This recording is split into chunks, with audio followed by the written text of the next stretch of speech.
बात कर लेते हैं आज हम सरकारी स्कूल या प्राइवेट स्कूल की किताबें या कापियों के बारे में।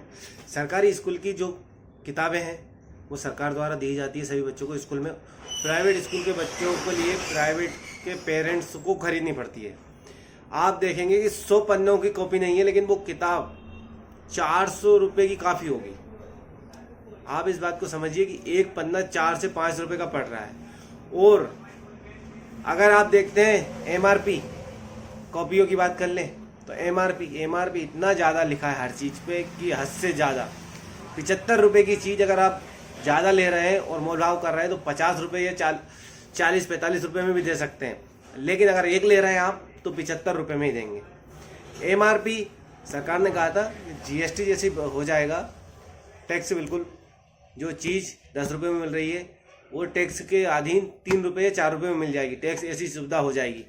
लेकिन ये तो MRP का तो बहुत गलत हो गया। किसी चीज़ पे 1000 रुपये छापे हैं, वो 800 रुपये में 700 रुपये में दे रहा है।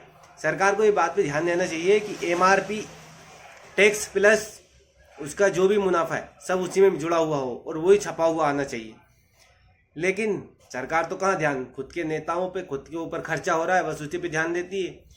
अगर आज भी देख लीजिए विधानसभा, लोकसभा, कहीं पे भी अगर सांसदों या विधायकों का बिल, पेमेंट बढ़ाने का बिल अगर पास किया जाए तो एक भी सांसद उठ के ये विरोध नहीं करेंगे कि नहीं ये पैसा नहीं बढ़ना चाहिए या हमें जो पेंशन मिलती है वो बंद हो जानी चाहिए। लेकिन क्यों? क्योंकि वो तो उनके फ़ायदे की चीज़ है। आम जनता का किसी को कोई ख्याल नहीं है। अभी जैसे ही जुलाई में स्कूल खुले सभी पेरेंट्स को इतनी दिक्कत हो रही है कि कापी पे या किताबों पे इतना पेमेंट लिखा हुआ है, 10% लेस कर देंगे। आपको 75 रुपये अगर उस पर लिखा है, आपने 10 खरीदी, 700-750 रुपये की चीज़ बन रही, 10% उस पर लेस कर दिया, 70 रुपये, 600 रुपये। देखो आप उस पर कितना लिखा हुआ है, लेकिन आप उसको मोल भाव अगर कर रहे हैं तो 75 रुपये की चीज़ आपको 50-45 में मिल रहा है। तो वो MRP गलत क्यों लिखा है? सरकार ने कुछ चीज़ों पे तो MRP वही सेम टू सेम लिखा है। आज हम बताते हैं कि एक पार्ले जी के है कंपनी, इसका साइज घटा है लेकिन रेट वही रहा है। तो क्यों? क्योंकि रेट वो फिक्स है 5 रुपये। लेकिन सरकार ने कहा था कि हम GST लगा देंगे तो GST से काफ़ी अंतर आएगा। कोई अंतर नहीं आया है आज तक। जनता भुगत ही रही है GST के नाम पे। ना जाने कितने लूटे जा रहे हैं। साहब हम तो GST दे रहे हैं, हम तो GST दे रहे हैं, लेकिन किसी से कहो तो सुनने को तैयार नहीं है। सरकार तो सरकार के बंदे भी सुनने तैयार नहीं है। गवर्नमेंट में जिन्हें नौकरी मिल गई उनको तो सुनना चाहिए कि हमारे साथ जो बीती है वो आम व्यक्ति के साथ ना बीते, क्योंकि हमारी नौकरी लग गए हैं, हम कुछ बन गए हैं, कुछ पद पे बैठे हैं। जो हमारे पिता ने या हमने जिया वो आगे के लोग जनरेशन ना जिए, इसलिए उन लोगों को तो आगे आके जांच करनी चाहिए। क्यों भाई ये इस पर 75 रुपये छाप दिए तुमने, कहाँ से छपाई और तुम बेच 45 में या 50 में रहो, कैसे बेच रहे हो? इसका MRP एक ही क्यों नहीं है? और ये बताइए कि 4 बुक के 400 पन्ने हो रहे हैं, वो 1600 या 2000 की कैसे बन रही है?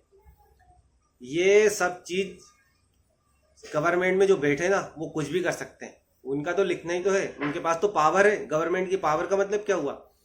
लोग, गवर्नमेंट तो चेंज होती रहेगी, लेकिन जो सरकार के सिस्टम में बैठे हुए हैं, सरकारी नौकरी है, सरकारी पदों पे, उनके पास तो जब तक वो रिटायर नहीं होंगे इतने पावर है।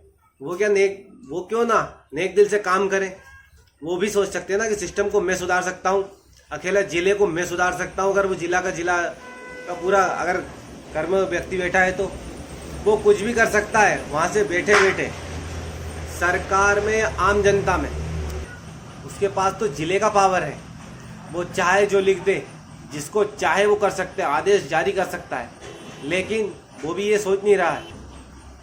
उसको ये सोचना चाहिए कि मैंने कितनी मेहनत से जाके पढ़ाई करके मैंने ये पद हासिल किया है, क्यों ना मैं आम जनता की पूरी तरीके से सेवा करूं। जिले का जो एक बंदा जिसके पास पावर और पूरा जिला है, वो चाहे जो कर सकता है। सरकारी संस्थाओं में जाके कुछ भी बोल सकता है कि आप इसको सही से करें। लोग परेशान हो रहे हैं। सरकारी स्कूल, प्राइवेट स्कूलों की जहाँ किताबें मिल रही हैं वो सब कुछ जाके कि आप ऐसा क्यों कर रहे हैं लोगों के साथ, तो आप उसको देख सकते हैं कि ज़िले में क्या हो रहा है।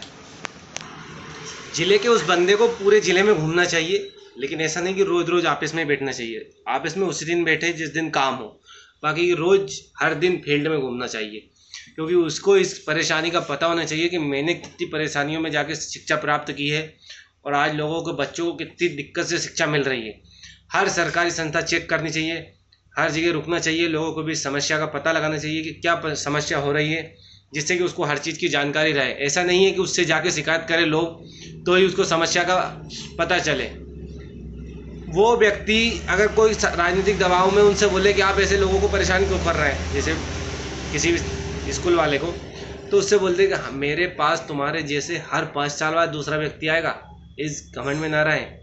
राजनीतिक व्यक्ति से कहे कि हर 5 साल में चेंज होती है कुर्सी, मेरी कुर्सी चेंज नहीं होगी, मेरा ट्रांसफ़र ही कर सकते हैं आप, मेरे को ज़िले से दूसरे ज़िले में भेज सकते हैं, लेकिन मैं कर्मठ और ईमानदार व्यक्ति हूँ, इसलिए हर काम ईमानदारी से करता रहूँगा। क्योंकि राजनीति में शायद कोई ऐसा व्यक्ति होगा जिसके पास पैसा या रुतबा ना हो, क्योंकि गरीब व्यक्ति तो राजनीति में बड़ी मुश्किल से जाके कोई कुछ बनता है। इसलिए उस जो गरीब व्यक्ति उस अधिकार पे जाके जो नौकरी प्राप्त की है, वो हर बात को समझ सकता है और जान सकता है। गरीबों का दुख दर्द वही जान सकता है जो सरकारी नौकरी में जाके ऊपर उच्च पद पे बैठा है, जिसके पास पूरा जिला है, वो पूरा जिला चला सकता है, पूरे राजनीतिक व्यक्ति उससे दब सकते हैं, उस व्यक्ति के पास पावर है, क्योंकि उसने लोगों को झूठ बोल के या किसी प्रकार की राजनीतिक लोभा लालसा देके कोई पद नहीं लिया है, उसने खुद अपनी नौकरी या मेहनत के द्वारा प्राप्त की है नौकरी, और वो सभी को बता सकता है। इसलिए मैं बोलना चाह रहा हूँ कि जिस व्यक्ति के पास ये पावर है वो आज अपने ऑफिस से निकले और दूर जहाँ तक उसका जिला, उनका ज़िला जहाँ तक है, पूरे ज़िले में घूमे और पता करें कि शिक्षा में क्या समस्या हो रही है लोगों को, उसमें क्या सुधार किया जाए।